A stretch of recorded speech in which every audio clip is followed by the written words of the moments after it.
की भूमि का संवाद है।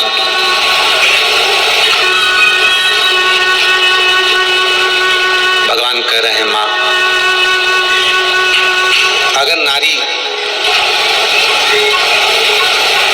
अपने पुत्र और अपने पति के लिए, उसकी उम्र की वृद्धि के लिए, रोग मुक्ति के लिए, विश्व के ताप को कम करने वाले चंद्रदेव की आराधना पूर्णिमा के व्रत को धारण करती है, तो नारी उस व्रत के प्रभाव से अपने पुत्र और पति की बीमारी को, रोग को हर लेती है।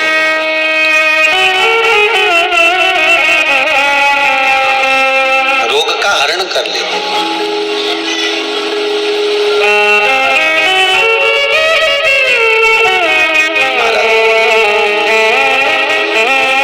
जो बच्चा बुद्धि से विकलांग हो, विद्या में कमजोर हो, परीक्षा हॉल में पेपर देते समय भूल जाता हो, वे एक काम ना करता हो, तो निवेदन है किसी भी पूर्णिमा की रात्रि को 12 बजे गाय के, गौ माता देसी गाय के जो 4 थन होते हैं, उन 4 थन में से जो आगे के थन होते हैं, 2 पीछे की ओर होते हैं, 2 आगे की ओर होते हैं, तो जो आगे के 2 थन है, उस थन का दूध निकलवा लिया जाए और उस दूध का कोई भी मीठा पदार्थ बनाओ तो ठीक है, ना बनाओ तो उसी दूध में शक्कर मिलाकर पूर्णिमा की रात्रि को, जो विवेक से कमजोर हो, बुद्धि से कमजोर हो, या याद करा हुआ सब भूल जाते हो, या आपके लिए भी है कोई चीज रखते हो भूल जाते हो, विवेक याद नहीं रहता, बुद्धि में इतना प्रबल बल नहीं आ पाता, याददाश्त कमजोर होती चली जा रही, तो किसी भी पूर्णिमा की रात्रि को 12 बजे गाय के आगे के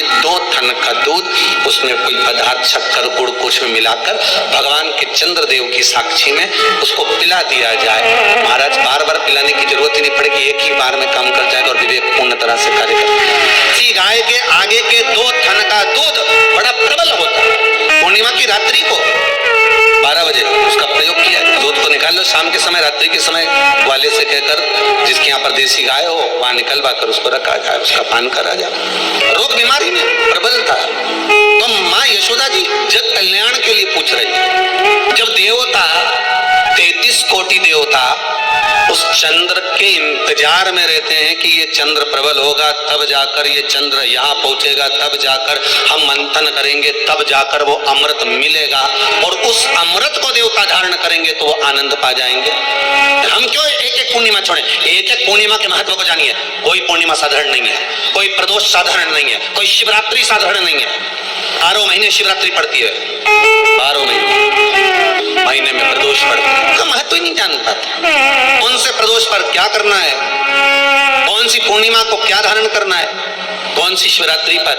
कई लोगों को तो यहाँ तक नहीं मालूम था कि भाई श्रावण के महीने में भी शिवरात्रि आती हो, तो बस लोगों के कि शिवरात्रि का पूजन हुआ, तो उसका स्मरण क्यों छोड़े हम?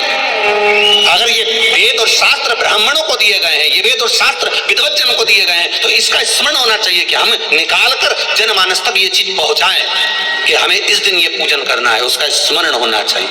भगवान कृष्ण से यशोदा जी ने पूछा तो भगवान कृष्ण ने कहा, मां, पूर्णिमा का व्रत अगर नारी 32 पूर्णिमा धारण कर लेती है तो वो नारी बेधब्य होकर नहीं जाती। पर आप लोग व्रत जो करते हो ना, जो भी व्रत आप लोग उठाते हो, सोमवार का व्रत जैसे किसी माता जी ने उठा लिया और वो उठाने के बाद, हम तो शादी नहीं हुई थी ना जब भी सोमवार व्रत करते थे, अब शादी हो गई अभी भी हम सोमवार का व्रत कर रहे हैं, करे जा रहे हैं, और उसका कोई उद्यापन नहीं करा, कोई संकल्प नहीं लिया गया कि मैं 5 करूंगी कि 16 करूंगी कि 25 करूंगी कि 31 करूंगी कि 21 करूंगी। इसलिए पूर्णिमा व्रत का विधान में कहा गया कि 32 पूर्णिमा का पहला संकल्प होना चाहिए, उसके बाद आपकी 32 पूरी हो जाए, फिर आप दूसरे और व्रत कर लो, फिर 32 कर लो, फिर 32 कर लो, पर उसमें पूर्णता का भाव। अभी तक किसी के सोमवार और गुरुवार और शुक्रवार के व्रत ही पूर्ण नहीं हुआ, अभी तक चल रहा है, अभी तक चल रहा है। हम तो सोमवार का व्रत करते हैं, हम तो शनिवार करते हैं, अब शनिवार करते करते 4 साल हो गए, 6 साल हो गए, 5 साल हो गए। भगवान को तो थोड़ा बहुत खिला पिला के उनको एक बार तो विश्राम दे। भगवान भी मन में सोच रहे, अब तो निपटेगी तभी छोड़ेगी। कोई भी व्रत आप करो, उस व्रत का एक संकल्प, एक नियम कि मैं इतने व्रत करूंगी, ये मेरा नियम नियम, जैसे नवरात्रि के 9 दिन मैंने करे, व्रत धारण करे, 10वें दिन उसको छोड़ दिया। अब तुम तो सोच कर बैठी कि ये मैं 9 दिन धारण कर लूंगी, न एक दिन बाद एकादशी पड़ रही है तो 10वें के दिन कौन छोड़े, दशहरे का भी व्रत ये भी कर लूं, 11 भी पूरी कर लूं, उसके बाद प्रदोष भी कर लूं, और प्रदोष के बाद में मैं फिर जो द्वादशी पड़ी 12 पड़ी वो कर पुरा के इसके बाद ही छोड़ूंगी। थोड़ा सा जिस व्रत को उठाया गया, जिस व्रत का नियम लिया गया है, उस व्रत का प्रदान कर फिर उसको थोड़ा सा भाग प्रदान कर हमने ये व्रत पूर्ण कर लिया। भगवान हमारा ये व्रत आपकी कृपा से, हे विश्वनाथ, हे शंभु, हे त्रिकालदर्शी, हे कैलाशी, मेरी 26 एकादशी आज पूर्ण आपकी कृपा से हुई है, इसलिए मैं उद्यापन कर रही हूँ, आपकी कृपा से कर रही हूँ, उसके बाद फिर उठाऊंगी, फिर कर लूंगी, और आज मैंने पूर्णता का भाव लिया। उद्यापन नहीं करो तो किसी विद्वान ब्राह्मण को घर में बुलाकर अभिषेक पूजन करा लो, उसको भोजन करा दो, दक्षिणा आदि प्रदान कर कर उसको विदा कर दो, उसमें भी सुख का भाग। पूर्णिमा के दिन चावल का एक आखा दाना जानते हो, पूरा खंडित चावल नहीं, कितना चावल, एक दाना चावल का शंकर भगवान के शिवलिंग पर समर्पित करिए। एक बेलपत्र जिसका डंडी का मुख अपनी ओर हो, जहां से चावल चढ़ाया है, उस चावल के ऊपर अपनी कामना कर कर रख दीजिए और चंद्रमौली भगवान का स्मरण करिए। कौन से भगवान?